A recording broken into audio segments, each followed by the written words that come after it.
अस्सलाम वालेकुम नाज़रीन। इशूज़ में तव्हांखे भली कार। मुल्क जी मुआशी सूरत हाल जेकी अॻई ख़राबु आहे। हर हंधि तां गुरबत जूं दाहूं अचनि पियूं, महांगाईअ जूं दाहूं अचनि थियूं।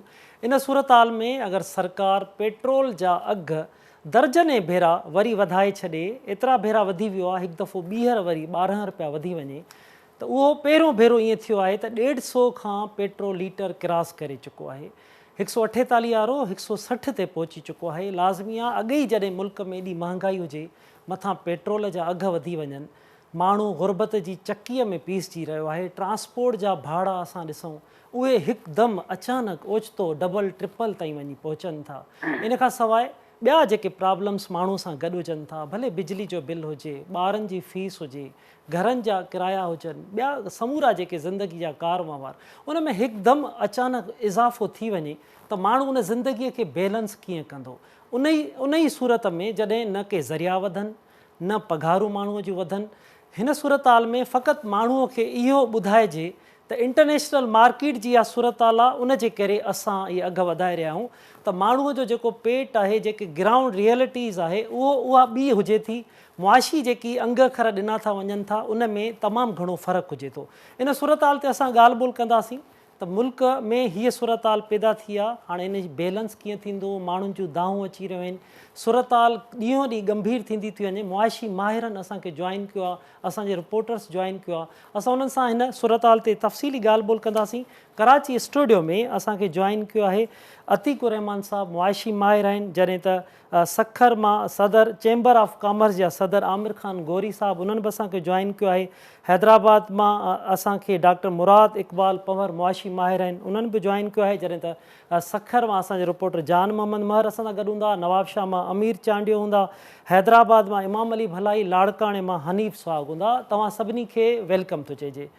अतीक़ुर रहमान साहब, बातचीत की शुरुआत हम आपसे करें तो मुझे अभी तक ये बात बिल्कुल, मैं इस हवाले से बहुत डिस्टर्ब हूँ, मैं ख़ुद भी इस हवाले से, कि ये कैसे बैलेंस कैसे होगा। इकानमी की एक सूरत हाल बता रहे हैं, ऊपर से ये जो रेट्स बढ़े, बोल रहे हैं कि इंटरनेशनल मार्केट का प्रॉब्लम है, वहाँ रेट्स बढ़े हैं, डॉलर्स का प्रॉब्लम है। आप कैसे तज्जिया इस पे करेंगे? बहुत शुक्रिया असलम, आपने अभी जितनी बातें की मैंने सुनी। जी प्रॉब्लम्स तो हैं जी और प्रॉब्लम्स बढ़े जा रहे हैं, मल्टीप्लाई हो रहे हैं, बिल्कुल ठीक है। काफ़ी बड़ी इंक्रीज़ है, ये पेट्रोलियम की एक बहुत बड़ी जंप है जी देखिए, इनको दो एस्पेक्ट्स पे बात कर लेते हैं। पहला एस्पेक्ट ये है कि गवर्नमेंट को भी बहुत बड़ा लोड आ रहा था, रेवेन्यू लॉसेस आ रहे थे गवर्नमेंट को, और दुनिया में हमें देखना पड़ेगा कि ऑयल मार्केट की क्या सिचुएशन है। जी बिल्कुल। सिर्फ इल्ज़ाम लगाना, मीडिया पे बैठ के अगेंस्ट बातें करना, लोगों को फैक्ट्स नहीं बताना, ये कोई अच्छी बात नहीं है। जी बिल्कुल। बात सारी ये है कि दुनिया में ऑयल में इतने बड़े क्राइसिस आए हुए हैं कि उन्होंने अपनी मोनोपलाइज की हुई है सिचुएशन को। जी हम जैसे लोग जिनके पास ऑयल प्रोड्यूस नहीं होता, वो इस बात के घुटन में है और उसकी इन्फ्लुएंस में है। देखिए, $95 पर बैरल जो है वो ब्रेंट की सर्ज हुई है। ब्रेंट जो ऑयल की टर्मिनोलॉजी में लफ्ज़ इस्तेमाल होता है, वो हर एक को पता होती है। $95 पर बैरल जो है उसको बढ़ा दिया गया दुनिया में। ठीक है, क्या रीजंस है ये डिटेल जानने की जरूरत नहीं है, सबको पता है। इसका एक रेवेन्यू लॉस आ रहा है गवर्नमेंट को, 35 बिलियन रुपए हर 15 दिन में गवर्नमेंट लॉस कर रही है। ट्रेड डेफिसिट इस कंट्री में है, फिस्कल डेफिसिट इस कंट्री में है। आप इकोनॉमिक्स की बात कर रहे हैं, वो लोग खुद समझें। करंट अकाउंट डेफिसिट इस कंट्री में है, प्रॉब्लम्स हैं डेफिसिट्स की बहुत सारे। अब अगर 35 बिलियन का ये डेफिसिट हर 15 दिन में ऐड हो जाए हमारे डेफिसिट में, तो हम कैसे पूरा करेंगे? आगे ही हम डेट बर्डन कंट्री हैं, कर्ज लिया हुआ है, एक्सटर्नल डेट हमारा 130 प्लस पे जा रहा है। ये सारी चीज़ें हैं जो गवर्नमेंट की मजबूरी है, जिसकी वजह से गवर्नमेंट ने इसको इंक्रीज किया। लेकिन अवाम क्या करे, परेशान है। आगे इन्फ्लेशन का रेट 18.34% से कई गुना आगे की तरफ जा रहा है, पीछे आने का नाम नहीं लेता। लोगों की चीखें निकल रही हैं, परेशानी है। सबसे बड़ी परेशानी जो अवाम को हो रही है वो पब्लिक ट्रांसपोर्ट है। आपने अभी कहा कि अचानक ही पब्लिक ट्रांसपोर्ट का क्या हुआ कि रेट डबल हो गया, ट्रिपल हो गया। लोग आगे वो पब्लिक ट्रांसपोर्ट का रेट अफोर्ड नहीं कर पा सकते, चाहे वो इंटरसिटी हो, चाहे वो विद इन द सिटी हो। कोई भी पब्लिक ट्रांसपोर्ट है उसके रेट्स अचानक आसमान पे चले, रिक्शा हो या कोई प्राइवेट कार्स हो, कुछ भी हो, सब इंक्रीज हो गया एकदम से।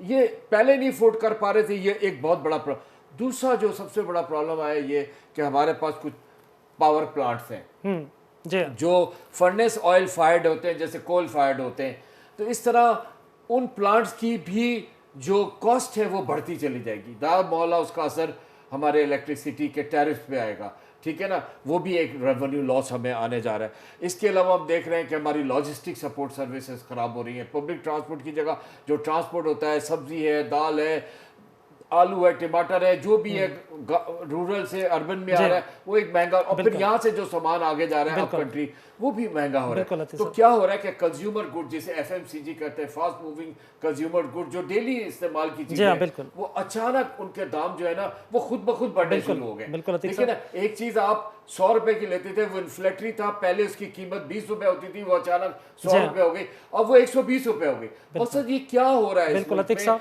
कि मुस्तकिल बिल्कुल अतिक साहब बातचीत है जो आगे की तरफ लेके बिल्कुल हम बातचीत जारी रखते हैं। जी। आमिर खान साहब मां तव्हां ॾे ईंदुसि। अतीक रहमान साहब जी तव्हां ॻाल्हि ॿुधी, उन मजबूरीअ जी हुकूमत जी ॻाल्हि कई। जॾहिं हेॾी महांगाई थी वञे ऐं उन में जॾहिं बिज़नेसमैन हिकु हुजे थो, आम माण्हू हुजे थो, उन लाइ ज़रिया न वधनि, बिज़नेसमैन लाइ पैकेजिस न अचनि, तव्हां छा था सम्झो त हीअ सूरत हाल बैलेंस कीअं थी सघंदी? साईं महिरबानी इन सवाल जी। मूंखों पहिरों साईं ते तमामु तफ़सीली इज़हार ख़्यालु करे छॾियो आहे, पर जेको सवाल तव्हां पुछियो आहे मां इहो अर्ज़ु कंदुमि कि ख़ासि तौर ते मां पंहिंजी सबमिशन इन ॻाल्हि ते कंदुमि कि असां जेके नंढनि इलाइक़नि, नंढे शहरनि में ऐं ख़ासि तौर ते कराची खां ॿाहिरि निकिरी करे, ईअं चइजे कि वॾे शहरनि खां ॿाहिरि, मेट्रो सिटीज़ खां ॿाहिरि, कराची ऐं हैदराबाद जहिड़े शहरनि खां ॿाहिरि निकिरी करे जेके सिंध जा स्पेशली, मां उन्हनि जी कोई सूरत हाल तव्हांजे साम्हूं पेश कंदुमि कि सिंध जा जेके बाक़ी इलाइक़ा आहिनि उन्हनि में साईं अञा इहा सूरत हाल ईअं चइजे कि मैनीफोल्ड आहे, टू फोल्ड आहे, गंभीर आहे कि असां वटि आमदनी जा ज़राए तमामु महदूद आहिनि।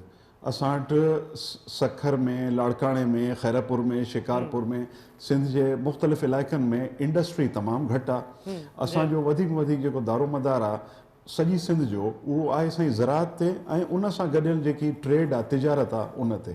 पोइ हाणे साईं पेट्रोल त असांजी पेट्रोल जा रेट हर शइ जी सिंध जी मईशत ते त उन जा बैकबोन ते असरात पवंदा आहिनि। ऐं असांजो जेको बि एग्रीकल्चरल प्रोड्यूस आहे सॼी सिंध में, जेकी बि फसलूं लहनि थियूं, जेकी बि उन जी प्रोसेसिंग थिए थी, उन सां गॾु असां वटि काटन जिनिंग वग़ैरह जी ट्रेड आहे, ऐं इन खां अलावा जेकी बि जनरल ट्रेड आहे त उहो पेट्रोल जे प्राइस सां तमामु हद खां वधीक जुड़ियल आहे। त असां वटि ज़राए आमदनी बि महदूद आहिनि बनिस्बत वॾे शहरनि जे, जिथे कुझु काफ़ी हद ताईं असां हाणे इहो ॾिठो आहे कुझु सालनि में कि ज़राए आमदनी जेके आहिनि से माण्हुनि पंहिंजा ॿ टे पैदा करे वरिता आहिनि, पर असां वटि सिंध में, अंदरूने सिंध में, मुख़्तलिफ़ ज़िलनि में इहा सूरत हाल न आहे। त असां वटि इन महांगाई जो जेको साईं इम्पैक्ट आहे, जेको पेट्रोल जे करे महांगाई वधे थी, अघु वधण जे करे महांगाई वधे थी पेट्रोल जे अघ जे करे, उनजो इम्पैक्ट अञा डबल आहे, छोकी माण्हुनि जे वटि वसाइल तमामु घटि आहिनि, आमदनी जा ज़रिया रोड रस्ता घटि आहिनि। त हिकिड़े तनख़्वाहदार माण्हू ते, सैलरी वारे माण्हू ते उन जा असरात तमामु शदीद आहिनि। ऐं मां सम्झां थो कि वॾी हिकिड़ी बहरान वारी कैफ़ियत में असां अची विया आहियूं। हिकु साइड ते त असांखे इहो ॿुधण में अचे थो ऐं अख़बारनि में पढ़ूं था, गवर्नमेंट जी जेके रिपोर्ट्स आहिनि उन्हनि में ॾिसूं था कि गवर्नमेंट वटि ऑप्शन आहे, ऐं छो कि पेट्रोल इंटरनेशनल मार्केट में वधे थो त मजबूरी सबबु वधाइणो थो पए।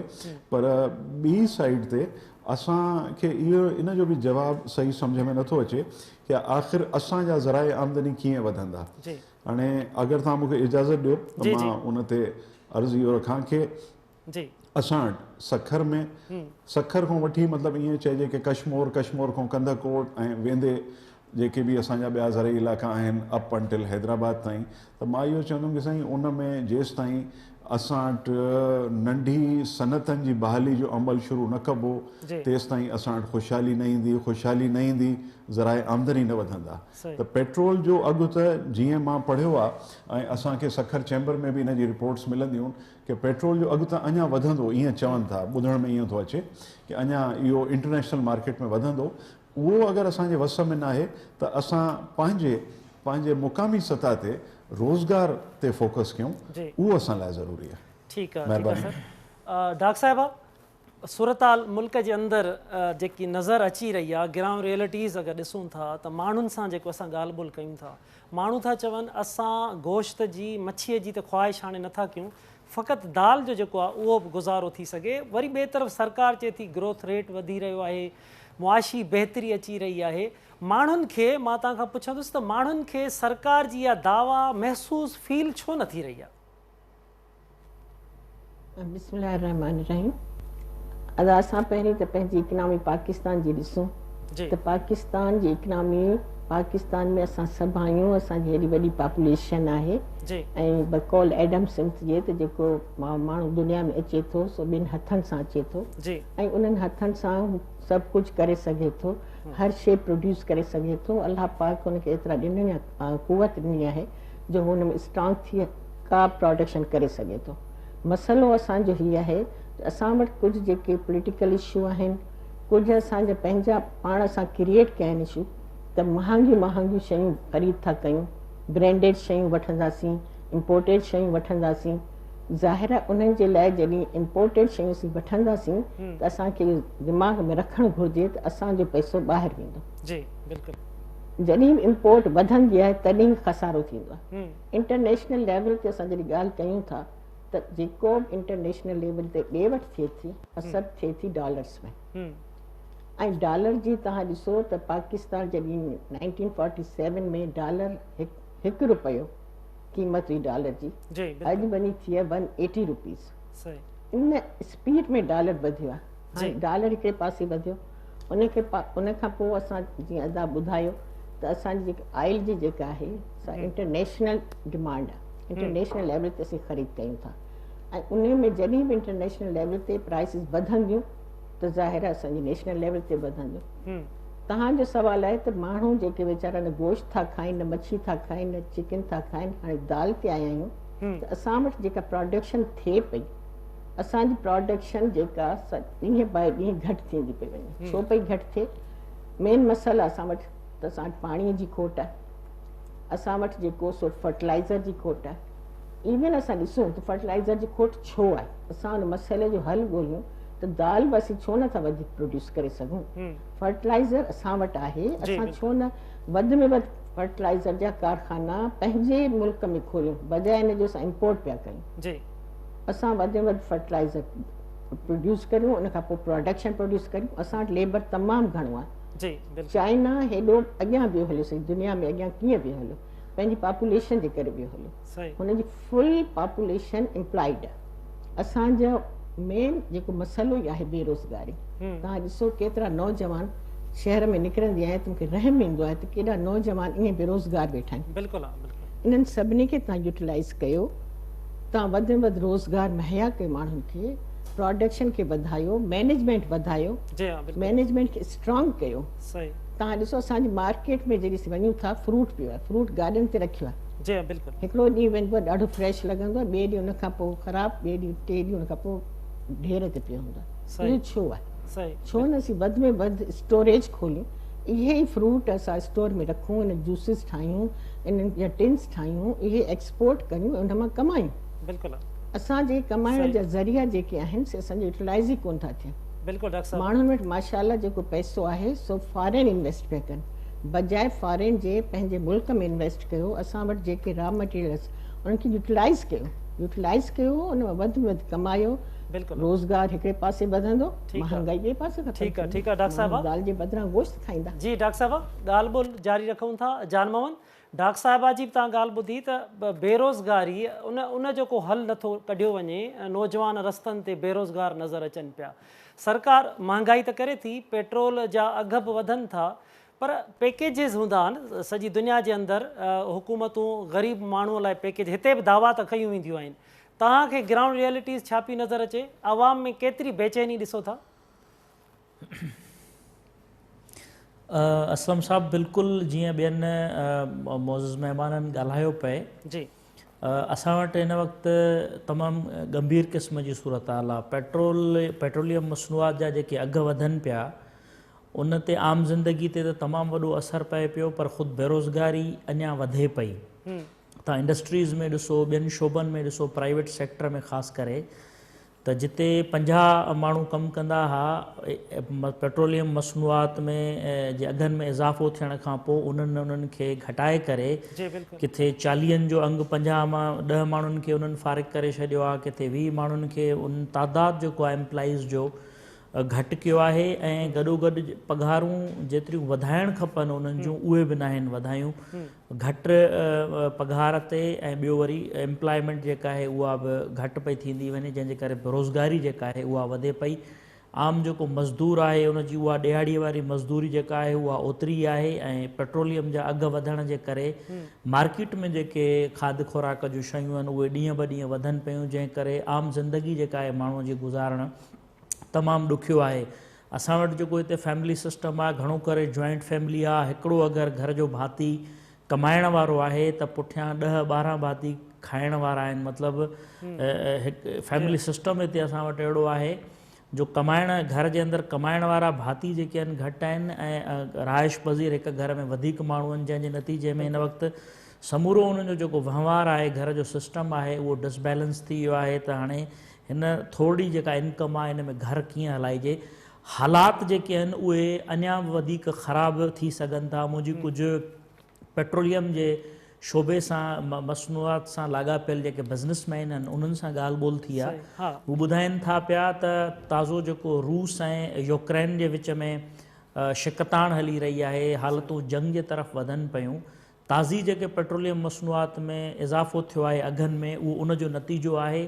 जेकॾहिं इहा शिकताण ईअं ई बरक़रार रही ऐं ख़ुदा न ख़ास्ता ॿिन्ही मुल्कनि जे विच में का जंग लॻी वई, रूस अटैक करे वेंदो यूक्रेन ते, त पोइ हीअ जेके अघ आहिनि इहे एतिरा वधी वेंदा जो असांजूं हालतूं जेके आहिनि हितां जूं पाकिस्तान या पाकिस्तान जा जहिड़ा जेके ॿिया मुल्क आहिनि उन्हनि जूं वधीक ख़राबु थी वेंदियूं।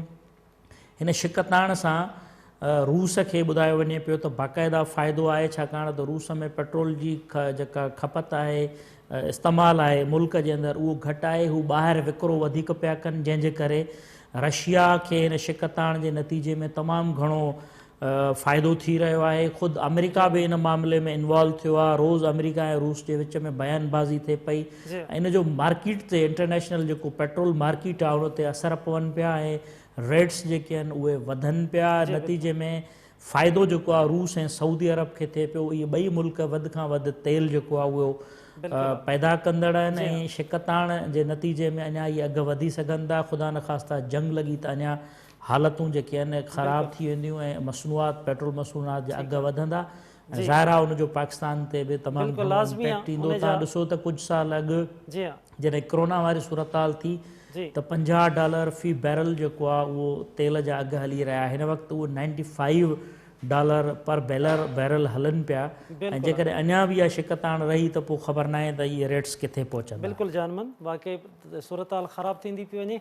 इमाम अली, हैदराबाद जे मार्केट्स जी छा सूरत हाल ॾिसो पिया, आवाम जूं केतिरियूं दाहूं अचनि पियूं, जीअं कराचीअ जे रोड रस्तनि ते मां बि ॾिठो पिए, आयुसि पे सवेल त मोटर साइकिलुनि वारा पंधु पे विया, पेट्रोल पंपनि ते रश नज़र पिया आई, दाह नज़र पिया आई। हैदराबाद बि तमामु वॾो शहरु आहे, केतिरी महांगाई केतिरी दाह ॾिसो पिया माण्हुनि में। वॾी महिरबानी असलम साहिबु, हीउ जेको गुज़िरियल 2 ॾींहं राति जे वक़्तु पेट्रोल जे अघनि में जीअं वाध थी, तीअं ई जेको आहे असां मुख़्तलिफ़ पेट्रोल पंप्स ते रिपोर्ट करणु वियासीं। जीअं ऐलान थियो नोटिफिकेशन जो, तीअं ई उहो रेट हिते अप्लाई थी वियो। अप्लाई थियण खां पोइ हैदराबाद शहरी जेके आहिनि उहे हिकिड़े गम ऐं गुस्से ऐं शदीद कावड़ वारे इज़हार में पेट्रोल पंप्स तां एतिरो त खार में पेट्रोल पंप जे मालिकनि सां, उते जेके हलाईंदड़ पेट्रोल पंप आहिनि उन्हनि सां छिकताण पैदा थी वई। हिकिड़ो अचानक माना हिकिड़ो धचको लॻी वियो मार्केट में, ऐं जेको आम रवासी आहे जेको रूटीन वाइज़ जेको सफ़र करे थो पंहिंजी मोटरसाइकिल ते, कार ते या जेके ॿियूं गाॾियूं आहिनि, उन्हनि खे हिकिड़ो आम धचको लॻो, जंहिंखां पोइ हुन जेको मकैनिज़म आहे जेको रूटीन हैदराबाद वासियुनि जो, थोरो जेके सॼी सिंध अंदरि जेके रूटीन वाइज़ जेको आहे उहो तमामु हिकिड़ो डिस्टर्बेंस थी वई आहे। जॾहिं त इन सॼी सूरत हाल ते गुज़िरियल ॾींहुं मुंहिंजी आबादगार अॻवाननि सां ॻाल्हि ॿोल थी इन पेट्रोल वारे मामले ते, जॾहिं उन्हनि ॻाल्हि कई त पेट्रोल हिन वक़्तु जेको ही रेट हलियो आहे त ईंदड़ कुझु ॾींहंनि में पेट्रोल वधी वेंदो, ऐं यूरिया भाण तो वरी ॿियनि जेके भाणनि जी जेका खोट थी आहे, पाणी जी खोट थी आहे, तंहिं सिलसिले में जेको अटे जो रेट आहे उहो तमामु जेको 100 रुपया सरकारी रेट ताईं थी वेंदो आराम सां। 2-3 महीननि अंदरि जेका अटे जा अघ आहिनि उहे सरकारी तौर ते 100 रुपया त हूंदो, पर किथे जेका आम जेका मार्केट जी माफ़िया आहे उहा 150 बि हलाए सघे थी, 140 रुपया बि हलाए सघे थी। विच में हैदराबाद में जेका खोट पैदा थी वई। इमाम अली पाण ॻाल्हि ॿोल जारी रखूं था। हनीफ़, लाड़काणे में केतिरी महांगाई पिया ॾिसो, कीअं पिया आवाम जी तव्हां तर्जुमानी कयो? असल में साहब ॻाल्हि इहा आहे त जॾहिं खां ही पेट्रोल वधण वारो सिलसिलो शुरू थी वियो आहे त ॾींहों ॾींहुं महांगाई में इंतिहाई घणो इज़ाफ़ो थी वियो आहे। हाणे 2 ॾींहं अॻु जॾहिं पेट्रोल में 12 रुपया हिकु ई वक़्तु जॾहिं इज़ाफ़ो थियो त माण्हुनि जा मथे ते हथ अची विया ऐं ख़ासि तौर जेको ग़रीब तबिको आहे, पोरिया तबिको, उहो वधीक परेशान थिए थो। हिकिड़ो मज़दूर आहे जेको जंहिंखे 500 रुपया ॾिहाड़ी मिले थी, त उहो 500 रुपया ॾिहाड़ी वारो उहो सख़्तु परेशान थिए थो। उन वॾे वॾो सबबु इहो आहे त तेल जी जेका हिकु थैली आहे उहा 400 रुपए मिले थी। हाणे उहो 3 वक़्त मस हले थी। अहिड़ी तरह जेकॾहिं अटो वठंदो त उहो 60 खां 65-70 रुपया किलो। खंडु जेको आहे उहा तव्हां ॾिसो था 90 रुपया, 100 रुपया, 95 रुपए किलो खंडु। ऐं चांवरनि जो अटो हिते घणे तादाद में असां लाड़काणे में इस्तेमालु थिए थो, त उहो अटो महांगो।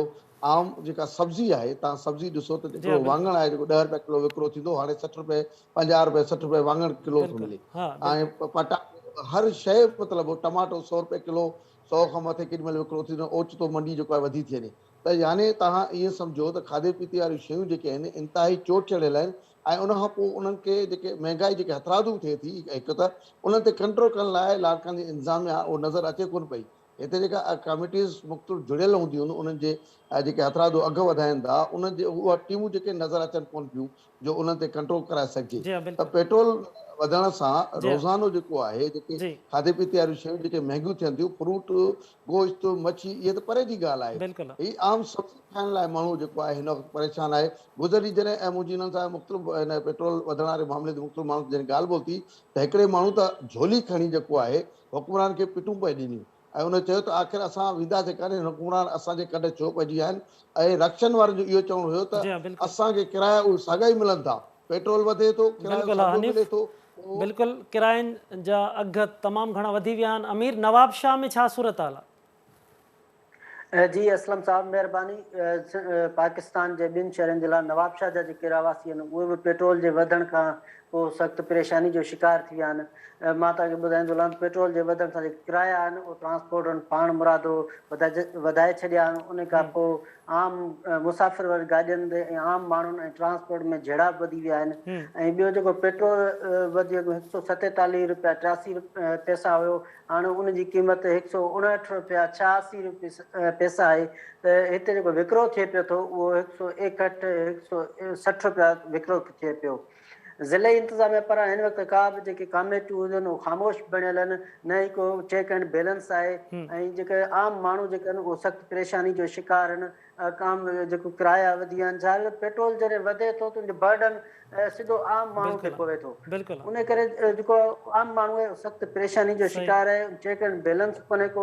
ऐं ॿियो इहो आहे त अञा जेके ट्रांसपोर्ट आहिनि अॼु मां गुड्स एंड पब्लिक ट्रांसपोर्ट उन 25% वधाइण जो ऐलान कयो आहे, त उहो वधायो वेंदो। बिल्कुलु अमीर, पाण ॻाल्हि ॿोल जारी रखूं था। अतीक साहब, ये आपने रिपोर्टर्स की सुनी, सारी सिंध की सूरत हाल आप सुन रहे हैं।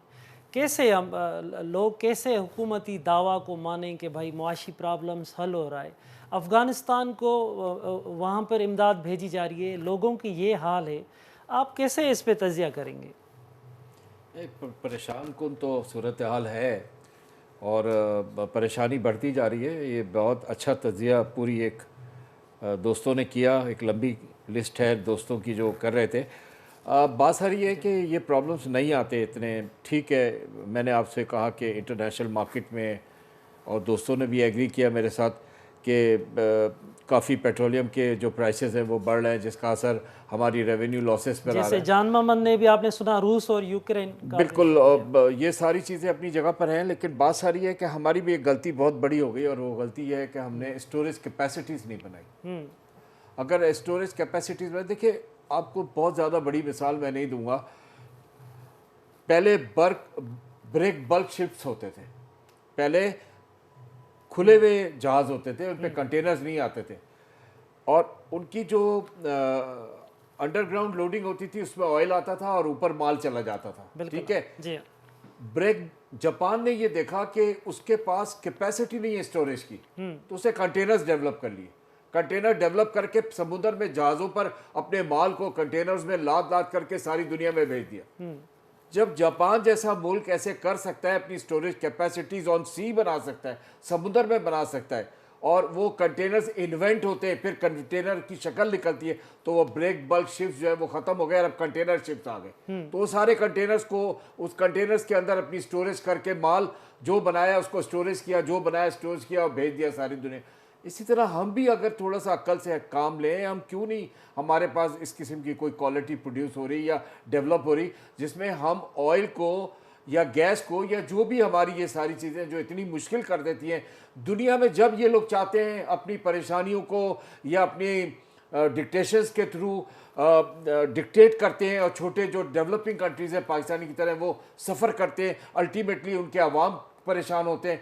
अगर ये स्टोरेज कैपेसिटीज़ बन जाए तो ऐसे बुरे दिनों में जब वो रेट बढ़ा रहे हैं तो फिर हमें रेट बढ़ाने की ज़रूरत ना हो, ना हमें रेवेन्यू लॉसेस में जाने की जरूरत, हम अपनी स्टोरेज कैपेसिटीज़ को निकालें और उन स्टोरेज कैपेसिटीज से काम जैसे करें। आमिर खान ऐसा साहब ने नहीं कहा, हो रहा है। सनतों की बात की, या डॉक्टर साहब आने का इन्वेस्टमेंट फॉरेन यहाँ होनी चाहिए, सारी इन्वेस्टमेंट होनी चाहिए। अब स्टोरेज पे देखिए, डेवलपिंग ऑफ द इकोनॉमी ये है कि आप ये देखें कि अगला आपको अगर डिक्टेट कर रहा है या आपके ऊपर लाद रहा है अपनी चीज़ों को, और उसको परवाह नहीं है कि आपके मुल्क में क्या तकलीफ आ रही है, आप उसको परवाह नहीं है कि आपके लोगों की कैसे परेशानी बढ़ती चली जा रही है, तो हमें चाहिए कि हम अपना आने वाले मजीद बुरे दिनों की तरफ जाने से पहले अपनी स्टोरेज कैपेसिटीज को डेवलप करें। ऐसा नहीं है कि हमारे पास इसके माहिर नहीं है या कोई लोग नहीं, सब कुछ मौजूद है, सिर्फ विल होनी चाहिए, अंदर से डिटर्मिनेशन होनी चाहिए। तो आप देखिए, अगर डेडिकेशन हो तो हम अपनी स्टोरेज कैपेसिटीज को आइंदा आने वाली मुसीबतों से बचा के, अपने आइंदा अवाम को बचाकर हम इसको कर सकते हैं। बिल्कुल।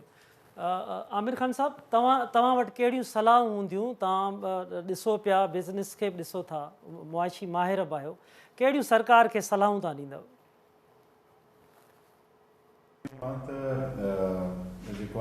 इन ॻाल्हि जो ॾाढो आहियां प्रोपोनेंट, वकील आहियां, हामी आहियां कि कॾहिं बि अगर तव्हां तारीख़ी तौर ते ॾिसंदव त असां वटि रेट घटि न थिया आहिनि। रेट अघ पेट्रोल जा इहे तारीख़ी तौर ते हमेशह को वधंदा आया आहिनि। सिर्फ़ु कोविड जो हिकिड़ो वक़्तु अहिड़ो हुयो जंहिंमें इहे कुझु वक़्त लाइ इहे रेट हिकिड़ी जॻह ते रुकिया ऐं हेठि हलिया विया हुया। उनजी वजह ज़ाहिर आहे थोड़ी एक्स्ट्राऑर्डिनरी हुई, पर अगरि तव्हां ॾिसंदव गुज़िश्ता 20 साल, 25 साल, 30, 35, 40 त पेट्रोल जो अघु साईं हमेशह वधियो आहे। त उन में मुंहिंजी त रिकमेंडेशन, मुंहिंजी छा बल्कि पाकिस्तान जा जेके बि चैम्बर ऑफ कॉमर्स आहिनि, माहिर मुआशियात आहिनि, असां इहो सभु इन ॻाल्हि ते मुतफ़िक़ आहियूं कि जेतिरी साईं नंढी में नंढी सनत, कॉटेज इंडस्ट्री, जेतिरो रोज़गार इलाक़नि में वधंदो ऐं ख़ुशहाली वधंदी त उन सां ई इन जो मुक़ाबिलो करे सघिबो जेके अघ वधंदा आहिनि उन जा। जीअं त असांजी अदी फरमायो कि भई बेरोज़गारी उन्हनि खे नज़र ईंदी आहे, त वाक़ई बेरोज़गारी आहे, त उन सिलसिले में त उहो बहस वॾो आहे। पर ॻाल्हि इहा आहे कि रोज़गार जा मौक़े जेतिरा वधंदा त इहे पोइ ख़ुशहाली हूंदी त माण्हू पोइ महांगाई खे जेको आहे सो छा चवंदा आहिनि देसी ज़बान में मुंहुं ॾेई सघंदा। फ़िलहाल त कैपेसिटीज़ ऐं पैसे में बि न आहे न कि माण्हुनि जी पघारूं, सैलरीज़ तमामु घटि आहिनि, ज़राए आमदनी न आहिनि, बेरोज़गारी हद खां वधीक वधियल आहे पूरे मुल्क में, न सिर्फ़ु सिंध बल्कि तोड़े सॼे मुल्क में ईअं सूरत हाल आहे।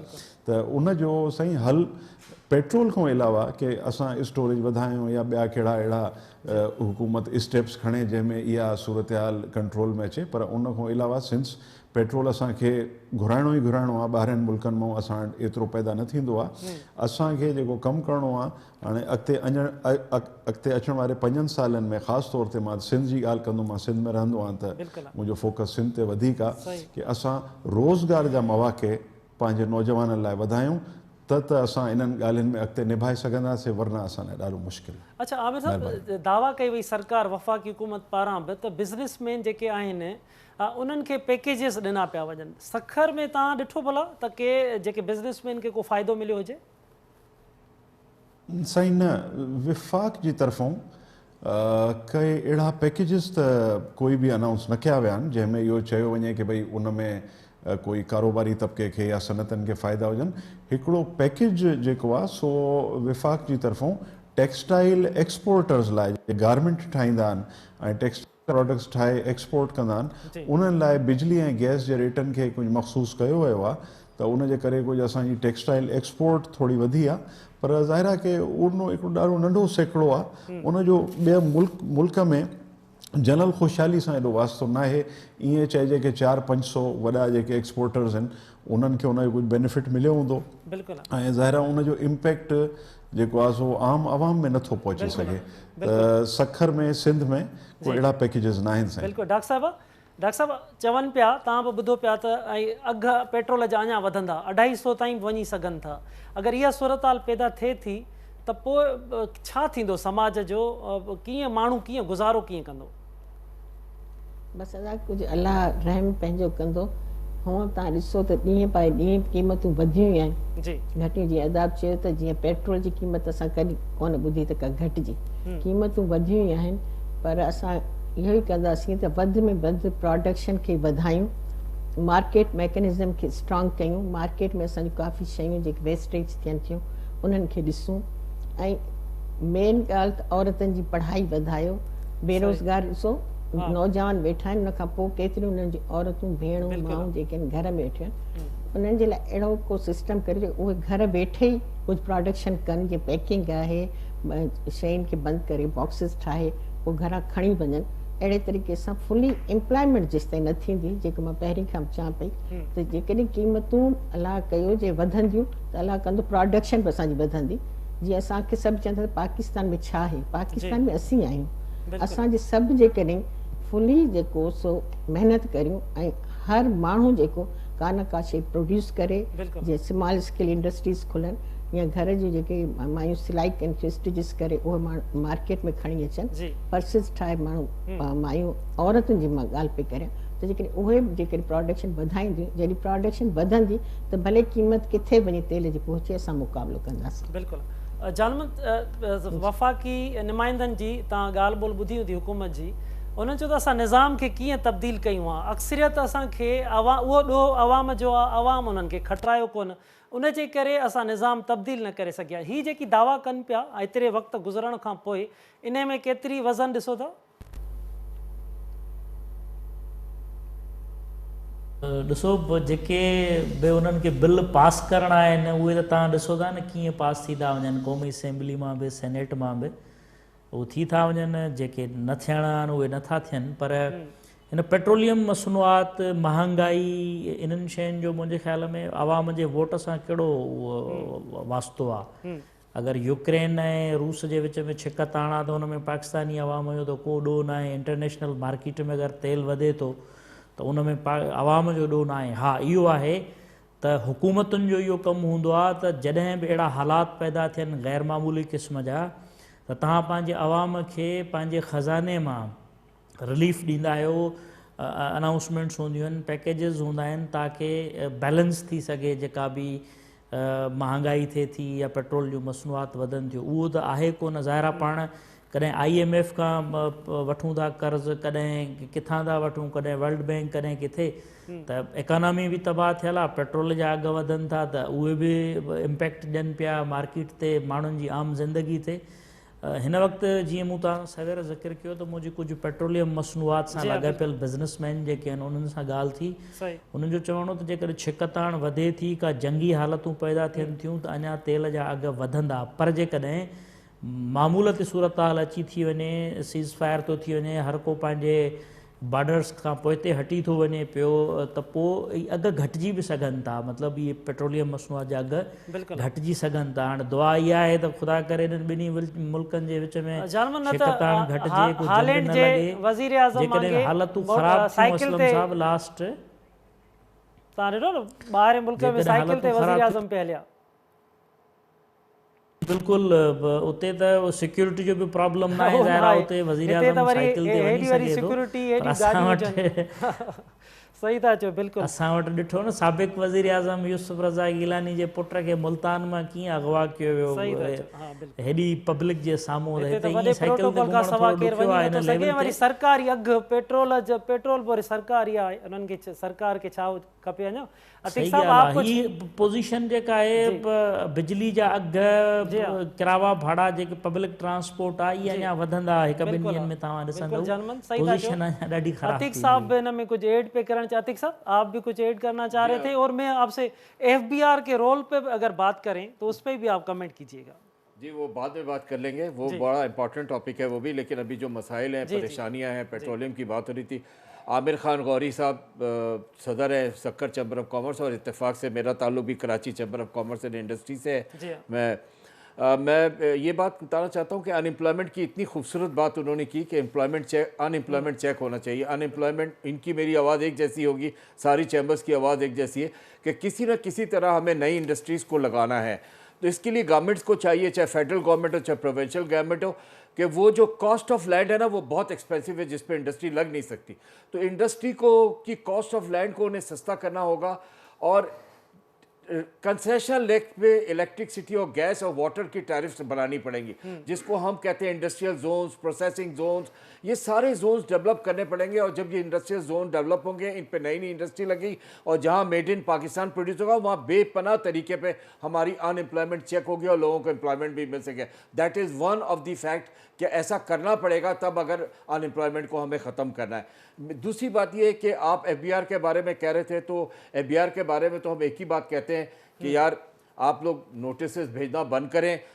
जो आपके नोटिस हैं उनमें 97% तो आप इंपोर्ट से वसूल कर लेते हो, विथ होल्डिंग टैक्स से ले लेते हो। आपके नोटिस से सिर्फ 3% आपको रिकवरी आती है। उस 3% के लिए आप जो एग्जिस्टिंग टैक्स पेयर्स हैं उनको ना तंग करो, उनको इनकरेज करो, उनको रिस्पेक्ट दो, ताकि उनको देख कर दूसरे लोग टैक्स नेट पे आए। और सबसे आखिरी बात जो ज़रूरी है वो ये कि मुल्क में अगर रेवेन्यू को बढ़ाना है तो आपको टैक्स रेट को कम करना होगा, ताकि आपका टैक्स नेट बढ़ जाए। टैक्स रेट को कम करें, टैक्स नेट ऑटोमेटिकली बढ़ जाएगा।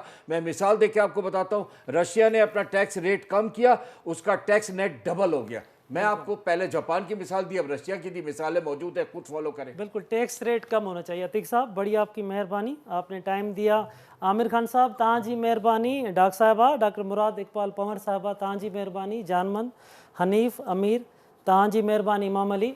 इंतहाई अहम मौज़ू हो, इन ते जेके सलाहूं साम्हूं पियूं अचनि मुआशी माहिरनि जूं, त सरकार खे इंडस्ट्रियल ज़ोन जेके आहिनि उहे वधाइणु घुरिजनि, फायरन सीड़प कराइणु घुरिजे, ऐं जेकी गुरबत आहे आवाम तमामु घणो चकीअ में पीसजी रहियो आहे, उन जो हल कढियो वञे, ग्राउंड रियलिटीज़ खे साम्हूं रखियो वञे, पेट्रोल जा अघु घटाए वञनि त जीअं शयुनि जो जेको अघु तेज़ी सां वधी रहिया आहिनि उहे घटिजी सघनि, माण्हू सुख जो साह खणी सघनि। जेकी चुल्ह आहे उन्हनि जी बंदि थियण वारी आहे, थी रही आहे, उहा चुल्ह ॿीहर ॿरी सघे, ऐं माण्हू पंहिंजे बचनि जो जेको गुज़ारो आहे उहो करे सघनि। नवनि इशूज़ सां गॾु ॿीहर गॾु हूंदासीं। तेसिताईं पंहिंजे मेज़बान असलम हैदर खे ॾींदा इजाज़त। अल्लाह भाई।